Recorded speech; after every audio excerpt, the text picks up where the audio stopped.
Udara begitu kering, angin bertiup tak tentu arah. Rasanya sudah seperti berdiri di dekat perapian saja, padahal kamu sedang berada di halaman belakang sambil memanggang daging. Tiba-tiba, pepohonan bergerak tak karuan.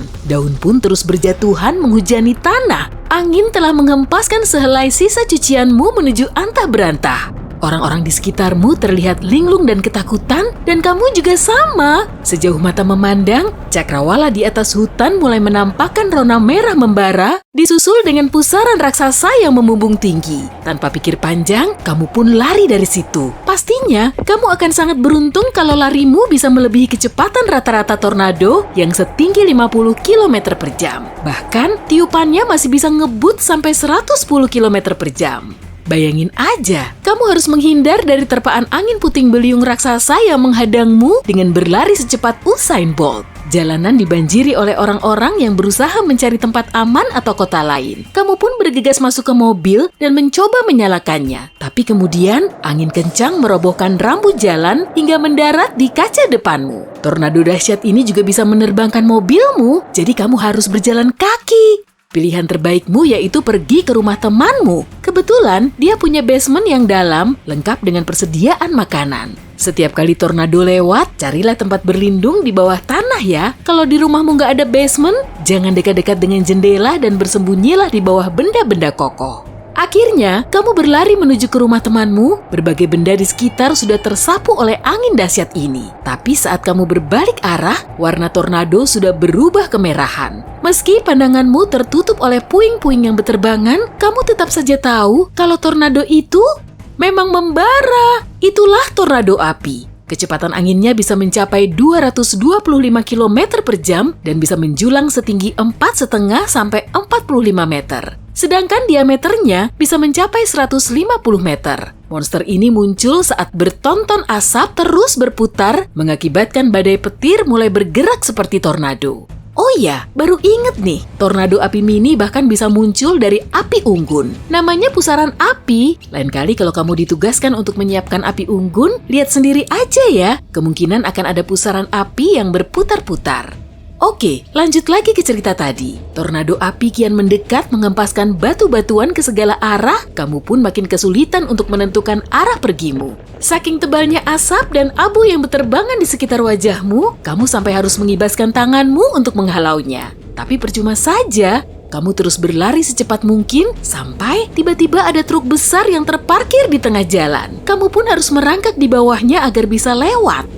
Truk ini punya belasan roda, bahkan dari dekat bodinya terlihat sangat besar dan berat. Lalu, kamu mendengar suara berderit dan disusul dengan dengungan. Oh, ternyata rodanya.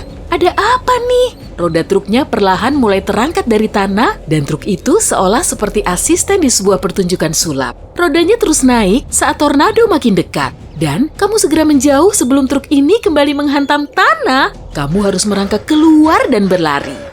Ada supermarket yang bisa kamu jadikan sebagai tempat berlindung, tapi ingat ya, jangan dekat-dekat dengan kaca. Kemudian, kamu masuk ke dalam toko itu, menunggu tornadonya berlalu. Tapi tanah di dekatmu mulai terbakar, tornado api ini seganas monster, dan terus mendekatimu. Di kejauhan, kamu melihat satu tornado api lagi yang memporak-porandakan seisi kota.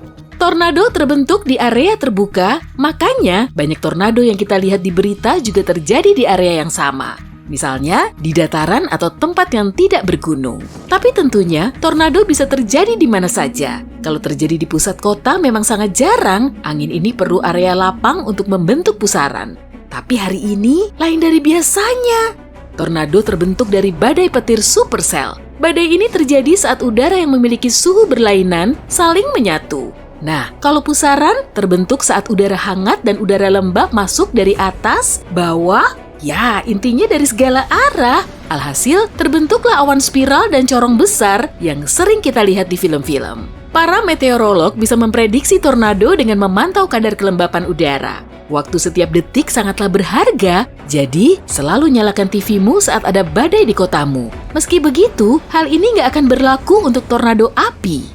Kamu bisa merasakan tiupan angin yang semakin kencang dan suhunya yang terus naik meski sudah berada di dalam toko. Di luar, flamethrower spiral ini membakar semua objek yang menghalanginya. Upaya pencarian tempat berlindungmu sepertinya sudah terlambat, jadi kamu mencari dengan bersembunyi di bawah mesin kasir. Tapi, kamu malah nggak bisa melihat. Abu berterbangan di mana-mana dan semua jendela sudah pecah oleh amukan tornado. Abu termasuk salah satu materi yang paling berbahaya saat terjadi tornado api. Ya, kecuali kalau kamu bisa menahan nafas atau menutup mata sampai lama sekali. Sebaliknya, atur tubuhmu serendah mungkin dengan permukaan tanah karena asap bergerak naik, kadar oksigen di dekat permukaan tanah kemungkinan masih cukup. Kamu juga bisa merangkak sambil menjauh agar tidak terkena benda atau puing-puing yang berterbangan. Apinya kini menyebar dan asapnya makin banyak. Pepohonan di luar sudah terbakar dan di sana-sini terdapat bara api. Bara ini bisa bergerak sejauh lebih dari 2 km dan bisa juga menyulut api sendiri. Setelah keadaannya makin parah, barang-barang di toko mulai berterbangan seolah asap yang mengepul masih kurang mencekam. Rasanya seperti berada di dalam gunung berapi yang meletus. Tak lama, meja yang jadi tempat persembunyianmu juga bisa terseret ke udara. Suara di dalam toko sangat bising, sebising mesin jet. Kamu pun bingung, keringat yang mengucur di tubuhmu berasal dari panas atau karena pacuan adrenalin. Tapi tiba-tiba, kamu melihat seseorang di dalam toko sedang melambaikan tangan dan memberitahu sesuatu. Dia punya ruang penyimpanan bawah tanah.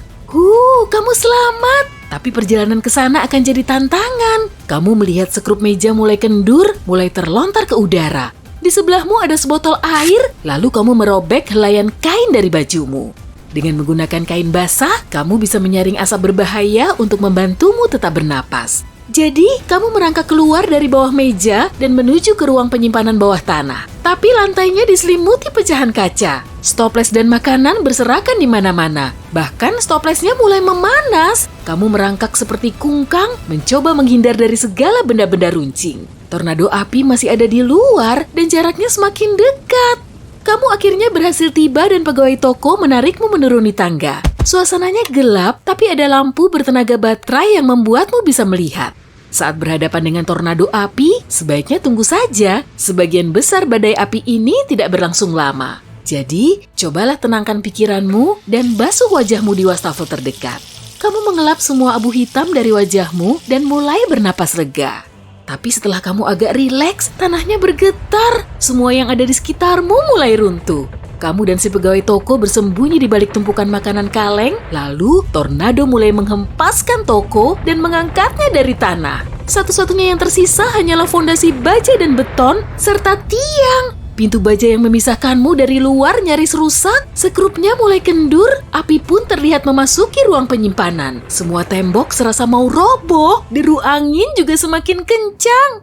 Tapi kemudian, semuanya berakhir. Beberapa menit itu terasa seperti berjam-jam. Kamu dan si pegawai toko segera mengintip keluar. Dan memang gak banyak yang tersisa. Toko ini seperti plester luka yang sudah dilepas. Dan sejauh mata memandang, kamu cuma bisa mengamati kota yang sulit dikenali. Inilah bahayanya tornado api.